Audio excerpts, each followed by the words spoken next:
Tune in to UFO Undercover, Wednesdays at 8 p.m. Eastern, with your host, Joe Montaldo, right here on the Paranormal Radio Network.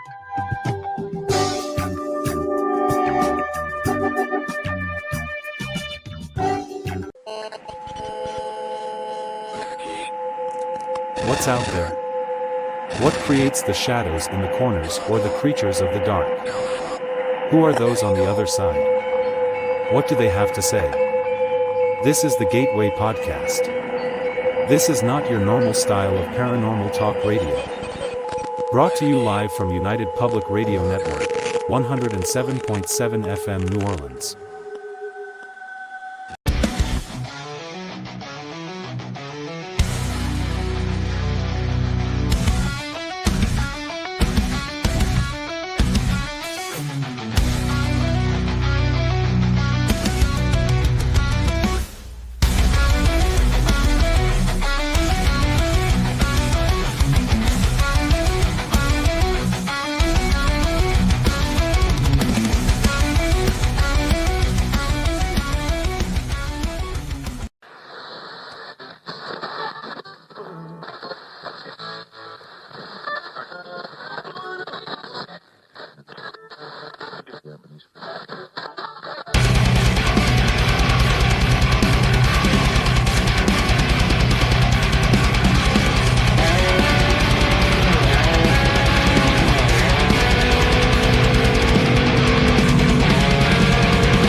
Hey, good evening, everybody, and welcome to the Sunday night edition of Into the Night with me, your host, Sean Kelly.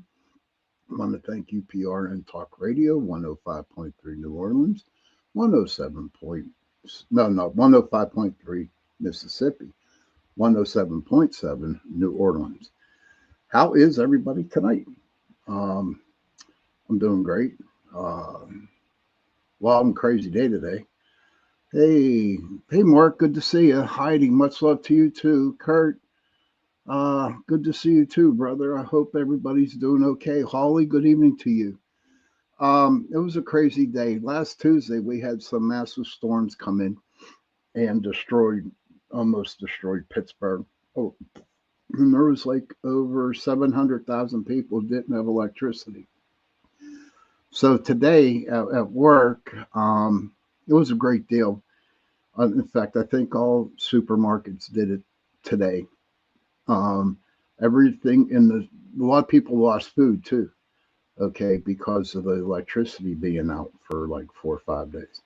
So what the supermarkets did was for today and today only, everything in the store was 15% off their bill. And so I tell you what, was a busy man today, busy. So I am a little tired, Hey, Stoney, good to see you, hon. And so that's where I'm at now. Oh, wow. Heidi just got knocked completely off of YouTube walking around in her yard. Michelle, good to see you, hon. Oh, this is great. All the good people are coming in. All my angels. That's why I call them my guardian angels. But I do have a sponsor of the month for my show tonight. And what I'm going to read it in a little right pretty soon. But listen, if you guys want to sponsor your companies or your paranormal groups or whatever type of business that you're in, please send me a message. Okay. Much love to you too, Cindy Mitch. Much love to you. And send me a message, okay? And we can talk, because I'm in it for the little guy, not the real big companies that do all the advertising and stuff like that. I want people, to get their business out there. So if you're interested, give me a call. Or send me a text message, okay? And maybe we can work something out. So this month's sponsor is Runa. She is a psychic medium and palm reader at Steel Goat Marketplace. Rhode Island Road, Penn Hills, PA. And as you can tell, going across the screen on the bottom, you know, I have her information there too. But the Steel Goat Marketplace is a great little gift shop, and they have beautiful plant and flowers at their garden center. But here's important, especially for the ladies, especially for the ladies. And the first Thursday of the month, from 5 p.m. to 8 p.m., it's ladies' night. Okay. So I heard a lot of things about ladies' night, and I personally do know Runa. Okay. And she's a very good psychic medium and a very good palm reader. Palmistry has been a fascination of mine. All you have to do, if you can't make it to Penn Hills, you know, look up the Steel Goat Marketplace and, and see what she can tell you. Okay. But tonight's Big Month night. All right. It's Big Month, big month, Bigfoot month. Okay. And because you know we really haven't talked a lot about the Bigfoot. Okay. And I figure I spend a lot. Thank you, Heidi, for checking her out. Too far east for me. Yeah, definitely a little bit too far east for you. But yeah, thank you for checking her out. But all of a sudden, I just came up with Bigfoot month for the month of May. And if anybody out there has any ideas of what kind of topics that I can bring up for the month of June, you know, think about it, send me a message, and then we'll see what we can do about it. Okay. Now I have a lot of Bigfoot hunters out there who are my friends and who are very good at what they do. Okay. And I'm going to try to get some of them back on the show. But if you know any other Bigfoot hunters out there or people who do investigate the Bigfoot, you know, feel free, please mention my name to them and then see if we can get them on the show. I think it's going to be a fun month. And the reason why it's going to be a fun month, because it is the month of May. In the month of May, okay, I mean, it stays light out a little later. The weather's warm, rainy, and it gives the opportunity to go out for people who do investigate the Bigfoot, to go out when, you know, right about dusk. You know, it just gives them a better opportunity instead of being out in the forest January, February, or March. But you know what? If they're hardcore Bigfoot investigators, you know what? I know what they're talking about, because if I was investigating the paranormal, I used to go out when it was really cold in January and February and March. But yeah, so please, you know, send them my way, and we'll see what we can talk about. So tonight, okay, see, I printed up all kinds of stuff, and it was like about back in July, and I found it. All the stuff I printed off the computer at the library. And thank you, Castle Shannon Library, for allowing me to do my research there too, print stuff out. But so I got my papers, as you can tell, and I'm going to be reading off them, you know, because that's the best way to do it. Because, you know, at first, and I'll explain why. Because at first I thought, you know, doing the podcast, I had to do all this research first. You know, River Rose, good evening to you. Thank you for popping in. So I thought I had to go and do all this research. And with my ADHD, okay, I like to put things off, right? And so, you know, I was watching a couple other podcasts from, you know, very good podcasters. And here I look, and they're reading off their notes. So I said, okay, if they can do it, I can do it, you know. But that's where I'm at. So if you see me go down like this or over here like this or like this, I'm reading off my notes. Okay. Just wanted to give you a heads up for that. All right. There is where I got some of them off the internet was a girl who wrote this little thing about the Bigfoot legend. Okay. And her name is Becky Little. And the original copy of this thing, because I'm reading off what she wrote, well, the original was July 30th, 2018, but it was updated July 25th, 2023.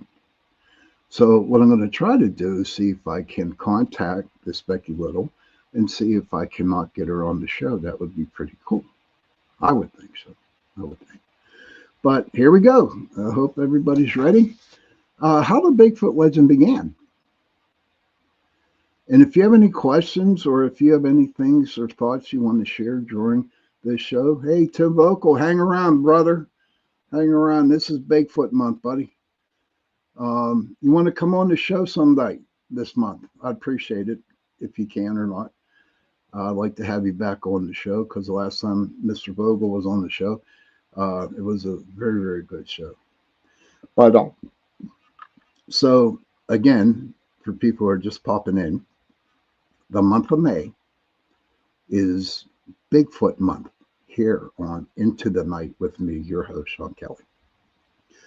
So, how the Bigfoot legend began.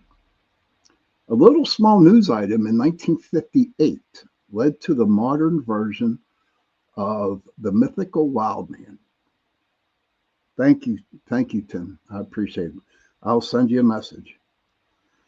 And what exactly are the origins of Bigfoot or Sasquatch, a legend? In 1958, journalist Andrew Genzoli of the Humboldt Times highlighted a fun and dubious letter from a reader about loggers in Northern California who discovered mysterious large footprints. And so this Gonzoli jokingly, maybe we have a relative of the abominable snowman of the Himalayas. Who knows? I don't know. I don't believe it. But this all came out with the footprint from loggers up in North Carolina. And so, and that's what started it. Okay. This guy, Genzoli, I think that's how you pronounce it, said that thought mysterious footprints made a good Sunday morning story. But to have surprised, it fascinated readers. And a journalist, Betty Allen, published a follow-up article about the footprints, reporting the name loggers have given to the so-called creature who left the tracks, Bigfoot. And so the legend was born. Hey, Joe Fox, good to see you, buddy. Welcome, buddy. Good to see you on. But that's how it all began in 1958, when loggers in Northern California, saw these big ass footprints, and that's where the Bigfoot legend started. Now, I'm sure of everybody that there was like sightings back in the 30s and 20s, even in the 1800s, but from here, from what I looked up, the legend began in 1958. Tim, if you want to pop in or not pop in, but like to write something down or something I could share with you if you think this article is wrong or something like that. And here he goes. There are various wild man myths from all over the world, says Joshua Bluebuzz, author of Bigfoot, The Life and Times of a Legend, in Western Canada. The St. Alice First Nation have the Sasquatch, the supposed origin of the word Sasquatch. However, the modern U.S. concept of Bigfoot can be traced quite directly to the Humboldt Times stories in 1958. Okay. People later go back and dig through old newspapers and stuff and find scattered reports of a wild man here, a wild man there, he says. But it doesn't call him since into a general discussion until the 50s. Okay, Tim, thank you for agreeing on that, buddy. Appreciate it. Well, I'm glad Mr. Vogel's here, because he'll like come in and like tell me if he agrees or not. Because Mr. Vogel here, up in Massachusetts, I do believe, um, is a Bigfoot investigator, and I've had him on my show before, and him and his brother are very, very good Bigfoot hunters. Richie B, Mr. Wojo, Bill Rigby here in Pennsylvania, and a bunch of other ones. Um, I'm going to try to get Mr. Altmaier to come on here too. I'll just have to write him some letters. But I'm like really excited about it being Bigfoot month.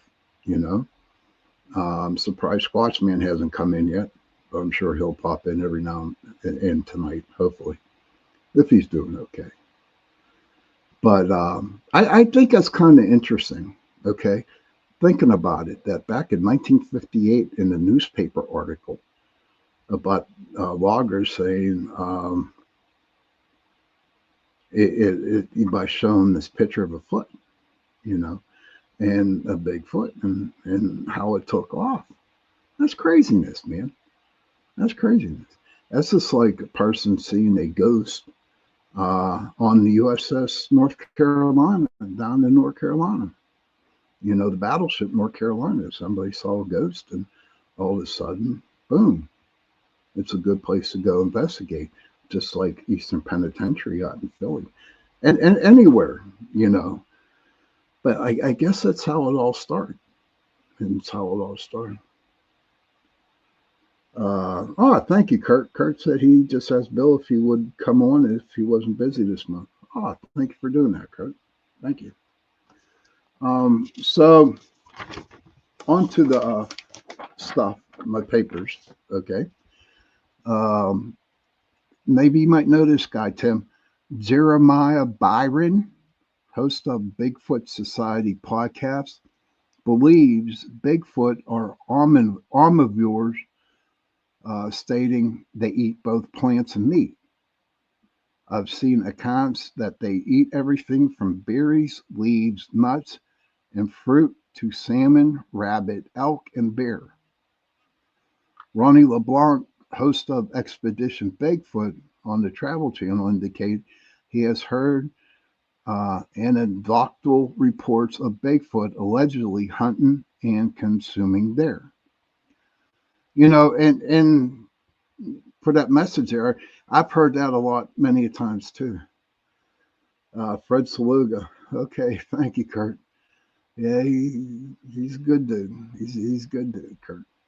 But thank you, though. Some Bigfoot researchers have reported the creatures moving or taking possession of intentional gifts. You would agree about the diet? Thank you, Tim. Some Bigfoot researchers have reported the creatures moving or taking possession of intentional gifts left by humans, such as food, jewelry, and leaving items in their place, such as rocks and twigs. I know Boots on the Ground with Richie B and Wojo, they have the gifting chair, and they really do put gifts out there. And, some of the amazing stuff that they pick up off the camera, I think is pretty cool. But a gifting chair, I could see that. I could see that. Tim, do you do that? Do you have some place where you gift things at? Set them out, like give them like a popsicle, or Tim says maybe even more vegetarian based and meat when available, or potentially hunt. Okay, thank you, my friend. Thank you. And but there's a lot of people out here, okay? And that believe. Now, this is why it's such a conspiracy, thing on it. They believe. Oh, you don't gift. Okay, Tim. Thank you. Um, Now, a lot of people believe that with the wild man, with Sasquatch, um, that they come from a different dimension. Okay. They work with they coexist with the UFOs. And see, I believe that. I truly believe that because every Bigfoot sighting that I have read about, I always would pop in and look up and see how the UFO activity, was going on, and usually there's a lot of UFOs. So I believe that somehow the Bigfoot get portaled in from the UFOs. Okay, and somehow whenever a Bigfoot is spotted, that they go back out. And people like my friends who do some Bigfoot investigation. Uh, Kurt says, Sean, why don't you ask Laura and Michelle about those two from Don't Whistle at Night?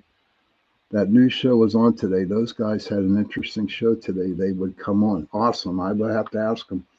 Yeah, I found out about their show the other day, which I think would be pretty cool. I might just do that. But I've heard a lot of people talk about the lights in the woods. Okay. Tim Vogel says friends say they have successfully participated in trade with the forest people. I wouldn't doubt that, brother. I wouldn't doubt it at all. Because I'm sure the forest people see them all the time. But here's my question, Tim, and everybody out there, you can answer it. If you go out and you investigate and you know they're there, okay, how come you can hear them, you can smell them, you can see them sometimes, but how come they will not come up to a human being or actually just like show themselves to a human being? Is it because they're nervous? Is it because they really don't understand what that person is all about? Or are they trying to protect? I mean, I would go crazy and nutso, knowing that I hear them, I see them. I hear them. I hear the knocking. I see the different huts that they make and stuff like that. But they just are just like so far away, and they won't come closer. It's real hard for me to understand that. And even if you did go chase them, they would probably. Good question. Thanks, Tim. Joe Fox, excellent question, Sean. I often have asked myself that. Thank you, guys. I just don't know. And this is not just not some people, some investigators. I've talked to a lot of people that say they hear them, they smell them, they know they're around, they hear the noises, they hear their yelps, their moans, whatever, but they just won't come closer. So a lot of people think that the Bigfoot, they're like humanoids, okay? They have a brain. I believe that because they're very intelligent people. I think they would know how to relate to, But you know what? It just popped into my head to think about it, right? Okay, check this out. Let me see what you guys think about it, right? I'm thinking maybe that they did run into some people where they did made the opportunity, where they did go and try to introduce themselves. I know that sounds stupid, but they tried, got close, and then the dumbass humans like did something stupid and it like kind of chased them away. That's what I found too. Kurt says, I feel they're the secret protectors. They stay behind the curtains. I'm not saying some aren't bad, but I believe most are good, and they sense bad energy, and they're mostly good, so they're the secret protector. That's interesting, Kurt. For the realm or dimension we can't see or sense or enter. Joe Fox says, I don't understand why they would not approach us unless they just know they cannot initiate contact. Possibility, Joe. Or maybe, and I know that, I mean, according to a lot of the people who go out and investigate Bigfoot, they know how to communicate with each other. I mean, real live humans have heard them communicate. Tim Bogle says, I guess after we had our encounter and experience, you want to find out more. Yeah, okay, I understand. But here's my question to Tim, Kurt, Joe, everybody out there. If you had the opportunity and you saw a Bigfoot and you got a picture of Bigfoot, would you share it to the world or would you just keep it for yourself? That's the question. Personally, me, in dealing with all the good evidence I got through paranormal investigating, at the beginning, I shared a lot of it and I got laughed at. I mean, they ridiculed the shit out of me. And then I come to find out that if I just hold on to my stuff, my pictures, my video, my EVPs, I feel a lot better because I know that I got them and I don't need to share it with people. Because I know, A, I don't want to get ridiculed. B, those people weren't there with me when that happened. So I personally think that I would not, if I had caught a Bigfoot on camera or some sort like that, I would definitely not share it with the people. I don't know. Makes you go, Tim Vogel, the PG footage is the best so far. Can you explain the PG footage, buddy? I appreciate it. But don't worry, I'm going to get you on this month, sir. I appreciate you coming on. But yeah, so other things like Kurt says, Jeff Fox says, I'm not sure what I would ultimately do, but I do wear my heart on my sleeves. So I would shoot off my mouth eventually. I think we all would have, buddy. Shared it with close to my friends, maybe 2 or 3 people. My data can just be my research, and it'll continue digging and searching. Very good, Kurt. I like that idea. They do have vocalizations.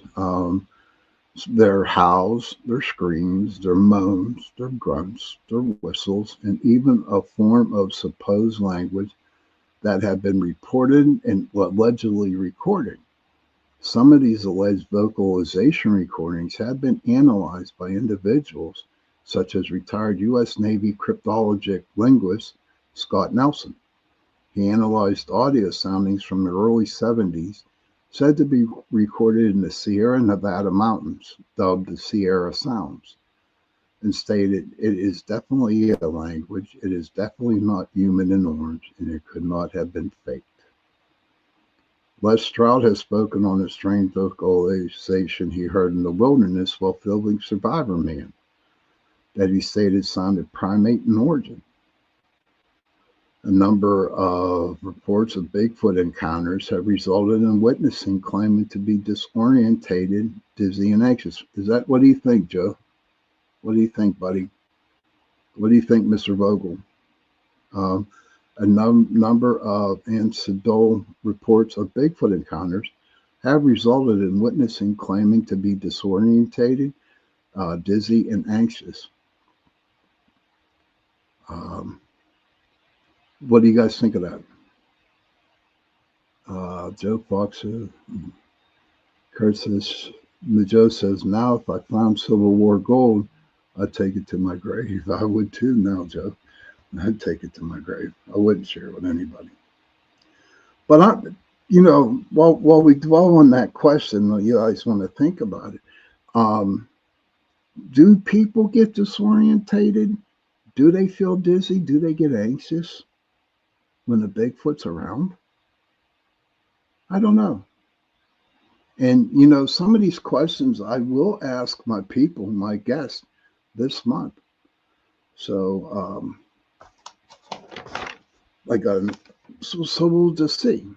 But you know what? It is that time. It's 30 minutes, bottom of the hour. I'm going to take a little 70-second break, maybe a minute 30, whatever. And I've also found in my studies here, there's some other creatures that they go by names with. I'm going to read those off, and then some Westmoreland County sightings. So I will see you in 70 seconds, everybody. Where are we at? Let's go here.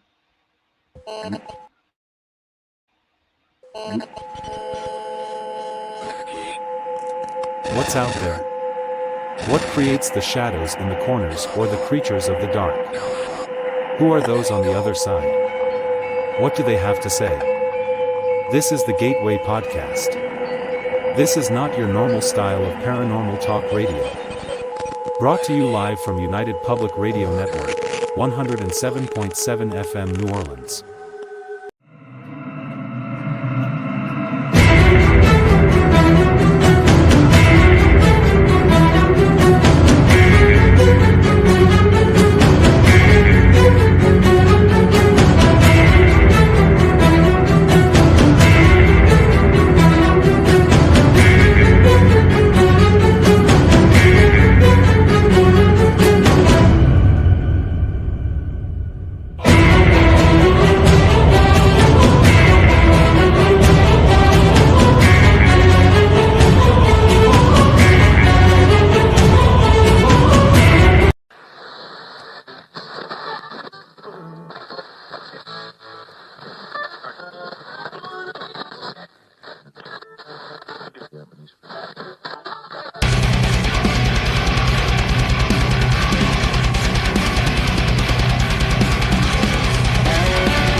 Hey, hello everybody, and welcome back to the second half of the show, Into the Night with me, your host, Sean Kelly.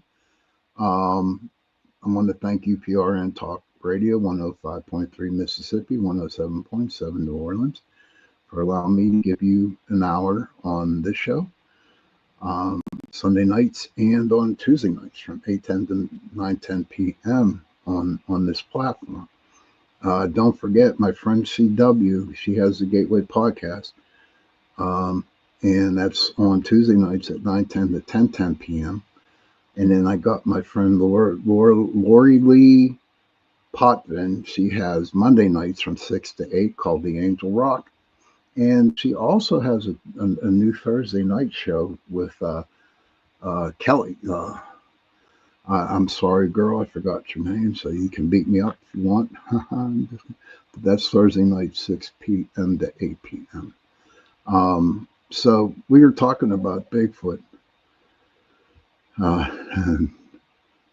Sean, I can't say enough. Your 1 hour shows just absolutely flies. Thank you, sir. I appreciate it. I wish I could get another half, but they're trying to work on it, my friend. We're trying to work on it. But so we were talking about Bigfoot because it is the month of May. It is Bigfoot month for Into the Night. Before I go on, I want to mention her name again. Runa. She is sponsoring, she is a psychic medium and a palm reader at the Still Goat Marketplace on Rhode Island Road in Penn Hills. Carrie Lynn and Lorelei, Beneath the Hollow Moon. Thank you, Heidi. Let me put that up there. I want everybody to see that. Carrie Lynn and Lorelei, Beneath the Hollow Moon. That's cool. It's Thursday nights. Thank you, Heidi. I appreciate it. My brain just ain't working tonight, or I just forget a lot of things. But I'm really interested with the Bigfoot month. It's about time we can get a month in. If anybody out there who wants to come on the show, who does some investigating of the Bigfoot, or just just wants to come on and get their want to talk about it. But I also have to tell you too, and I'm totally serious. If you know any skeptics out there, seriously, have them come to me so we can put them on too. I would love to hear what people who are skeptic about the Bigfoot, okay, I would love to hear and see what they have to say about it. Now, it might get all the other Bigfoot dudes upset and dudettes out there a little upset, but you know what? Um, I don't know. I would just like to hear from them, you know. And I hope Mish is still in the room. Um, but there are some alleged creatures from all around the world. Oh, me neither, buddy. Me neither, Joe. There's similar alleged creatures, like in our friend in Australia, Mish. They got the Yowie. In China, they got the Urin. They got the wild man and Nabadad, the skunk ape. That's in the United States. The orange pendex, the orange mamwas in Malaysia, Nitowo in Sri Lanka, Momo the monster in the United States, and a bunch of other ones, almost in Central Asia. And there's a lot more too, you know. But maybe we can um, get a bunch of people, and that do, investigate these other types of Bigfoots, and then we can get them on the show. Tim says, "Can you host a roundtable investigators from around the country? Could be interesting." Oh yes, I can definitely. Tim, that would be great. I could probably do that. Might have to Sweet Talk CL. She can give me an extra half hour of her show. Maybe I'll have her, but maybe I'll talk to her, and maybe we can do like 2 hour special my show or 2 hour special her show, whatever, and we'll go from there. But yeah, Tim, that would be really, really, really cool. A nice round table. We've had them before on Chasing Prophecy, but that's really all I have for Bigfoot month for May. What I wanted to bring up on the show. Okay, I just wanted to get the word out.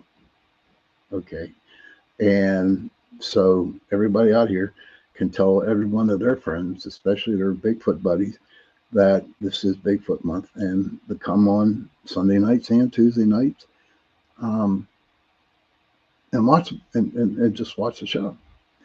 But here in Western Pennsylvania now, okay, there's a county called Westmoreland County here, and I live maybe about 30 minutes away from Westmoreland County. And in this stuff I found on the internet, okay, and it is written by the Pennsylvania Bigfoot Society. Now I don't know if anybody belongs to the Pennsylvania Bigfoot Society that I know of, but this is the Westmoreland County sightings, and these are only 30 minutes away from me. Jenny Nicasio, there's my girl. How are you, hon? Good to see you. We're going to be talking about Westmoreland County sightings. March 12th, 2007 in Deary, PA. And a friend of mine, Daniel James, he did a documentary out there in Deary. Did it out there in Deary, PA about the Bigfoot.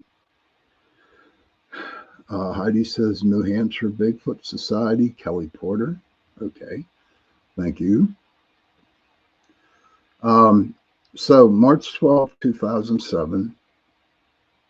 Jenny, here's your boy Joe. That's cool. I'm glad you're in with her. December 2006 in Deary, a man heard a low growl in the same place as the March 12th and 13th location. A man heard a loud scream, almost like a woman screaming. November 26, 2004, near White Oak. Now that's crazy because I'm closer to White Oak. Um, if that's what I'm thinking about, White Oak, PA. A man claims a large, dark colored creature crossed the road in front of his vehicle while driving late at night on Route 48. Okay, yeah, this is pretty close to me, but it's also out east, so White Oak, and then you go out a little further, then you're in Westmoreland County. Um, Now, Dairy Township has a lot of cool places where people have heard Bigfoot and all these sounds and stuff like that, which I think is pretty interesting. Um, in April of 2004, Pennsylvania Bigfoot Society and Pennsylvania Researchers Organization held their first major Bigfoot expedition, which included over 35 members from surrounding states and organizations. The expedition consisted of a day and night hikes and observations. One observation team discovers two unusual footprints near the village of Loxford, PA. One footprint is cast, and the prints measure over 14 inches long. Yeah, that's it. Yeah, Deary. Yeah, Kurt, out there by Blairsville in Indiana, PA. That's what, yeah. Check this out. In Murraysville, 2004.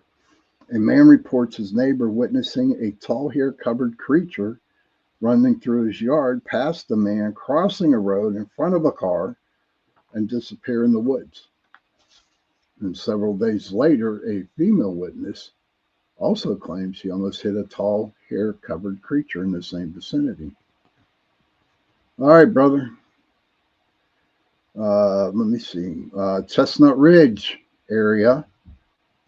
And everybody, you need to know that the Chestnut Ridge is a bunch of mountains, okay, and it is highly ranked, like in the top 10 or the top 5 of a lot of Bigfoot, cryptid hunting, sightings, stuff like that. And one of these days, when I not, don't have to be afraid of the woods, uh, I'm going to go out there with somebody and we're going to go up there. But I really do. I really, really want to start go out on a couple investigations with Bigfoot people.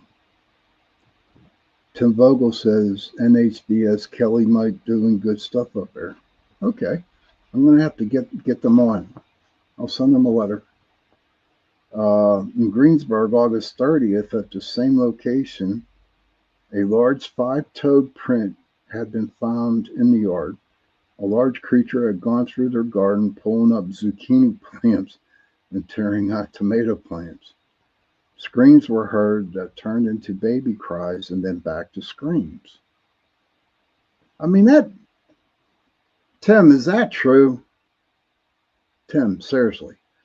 I mean, turning from screams to babies crying and then back to screams again? Tim, in your research, and I'll ask you this question when you come on, have you ever deciphered what their vocalizations? Have you talked to Richie or Wojo about, what are they actually saying? Sounds more paranormal. Okay, thank you, Tim. Kurt says, I'll help the sponsor donate. Sean, me, and Jenda really want to go out too. If anything ever comes up, feel free to ask, buddy. I just want to be liked, self-inviting. I'm just offering. Oh, brother. Dude, you're in the right place, man. I mean, you got all kinds of people here who love you, dude. You're not going to be self-inviting. There's nothing wrong with being self-inviting anyway. Don't worry. You're allowed to go. Let's see. Okay, so basically I'm reading all through these, okay? And most of them are just seeing, seeing a tall guy walking with a lot of fur on him and stuff, all that good stuff about what they think it could be. But this one in 1994 between Monroeville and Somerset on the PA Turnpike, it was near sunset, but still light outside. The two females from Canton, Ohio, were at a picnic table on the turnpike when they heard something big and heavy coming down the steep wooded hillside toward them. I know where this place is. They saw only one creature, dark brown in color. The creature was walking on two legs, standing between 8 to 9 feet tall, which I would have to say could be either a female or a juvenile. I'm not sure. It came 20 feet of the witness. They observed the creature. The creature stopped at the bottom of the hill and, while partially concealing its face with his hands, turned and stared at the witness. Huh. She said it had an ape-like face, but no sagittal crest. Its expression was frightening and mean-looking.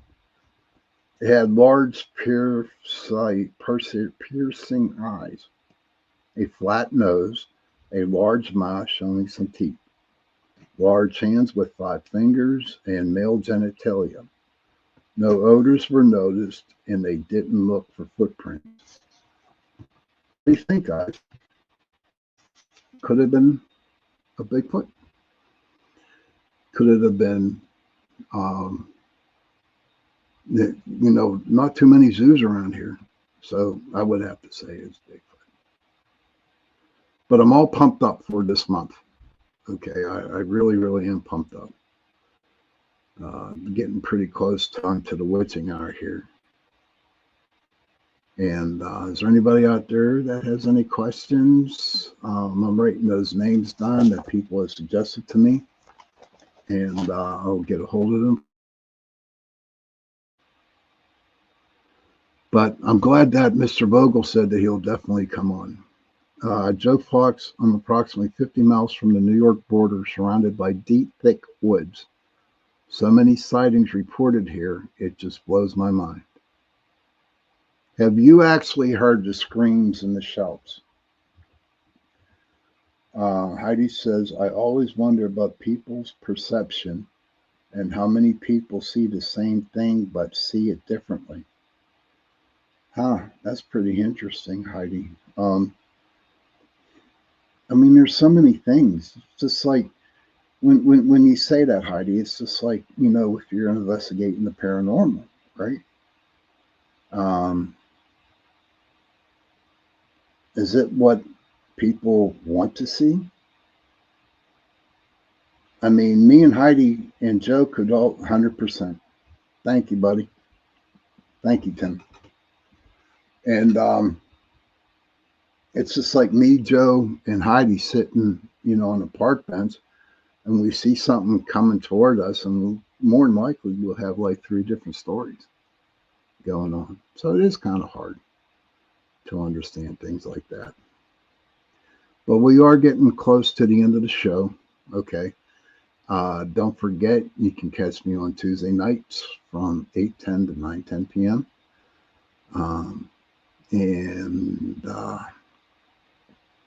It's going to be Bigfoot. Heidi says, especially energy, or the energy can manipulate to whatever individual. Kurt says everyone interprets everything different, like 2 people describing the same object, but it's different terms. Kurt, Sean, you took my words. LOL. Sorry. Must be a psychic connection there going on. I don't know. But it was a good show tonight. I'm glad that everybody who came in, who watched it, and having people come back and talking about their experience, like Mr. Vogel, and I'm looking forward to having them on the show. And it's about time to go. Children, if you can, please go to your parents, give them a hug, and tell them that you love them.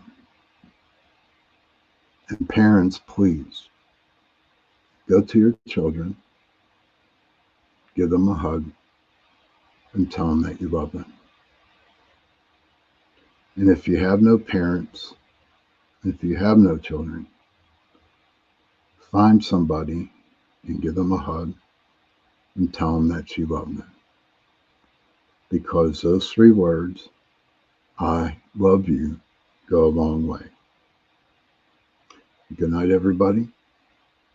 I will be seeing you on Tuesday night. Until then, happy hunting. Whoop, whoop. Happy hunting again. Hold on, I got to get to the ending. Good night again.